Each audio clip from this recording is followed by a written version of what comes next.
রাত পোহালেই সরস্বতী পুজো, শ্রী পঞ্চমীর পলাশপ্রিয়র আরাধনা।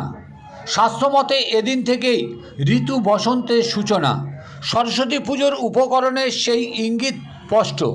বাগদেবীর পুষ্পপাত্রে আবির, কুমকুমের পাশাপাশি পলাশ, আমের মুকুল বা জবের শীষের উপস্থিতি বাধ্যতামূলক।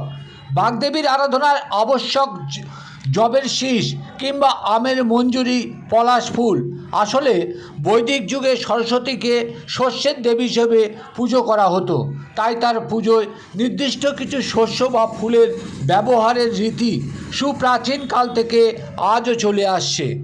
আর উপকরণ কিনতে সকাল থেকে ভিড় উপচে পড়ছে দেগঙ্গার বিভিন্ন বাজার এলাকায়। অসময়ে এই সমস্ত উপকরণ মিললেও পকেট থেকে খসছে অতিরিক্ত টাকা।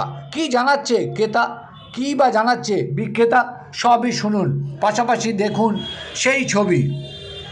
সবগুলোই পাওয়া যাচ্ছে, কিন্তু পাওয়া যাচ্ছে এটাই বড় কথা। এখন তো সব সময় সব জায়গায় পাওয়া যায় না সব জিনিস, এই জায়গায় পাওয়া যাচ্ছে, দাম একটু বেশি আছে। ঠিক কতটা দাম বেশি? পাওয়া যাচ্ছে না একটু দাম, অন্য দিনের তুলনায় একটু দাম বেশি আছে। সেই জায়গায় সরস্বতী পুজোর উপকরণ কিনতে গিয়ে পকেট খালি হচ্ছে কি? অবশ্যই পকেট খালি হবে তো। মানে আগে এইগুলো কি এটা বাধ্যতামূলক? এগুলো তো লাগবেই পুজোয়, না এগুলো তো পুজোয় লাগবেই, এগুলো না হলে পুজো হবে কী করে? সেই জন্য বাড়তি পয়সা যাচ্ছে। অবশ্যই। আপনার নাম কি? অতনু মন্ডল। গাছের বোল। হ্যাঁ, এই আমের বলে এই সময় যেটা হয় না? হ্যাঁ, এটা আমের বোল। এগুলো হচ্ছে ওই ডোকা কাটা হয় পুজোর জন্য, যে ডোকাগুলো কাটা হয় সেইগুলো ওই ছোটো ছোটো গাছ হয়, ওইগুলো বোল হয় ছোটো ছোটো, ওতে আম হয় না। কতটা দাম বেশি পড়ছে এই সময় দাম কেমন পড়ছে?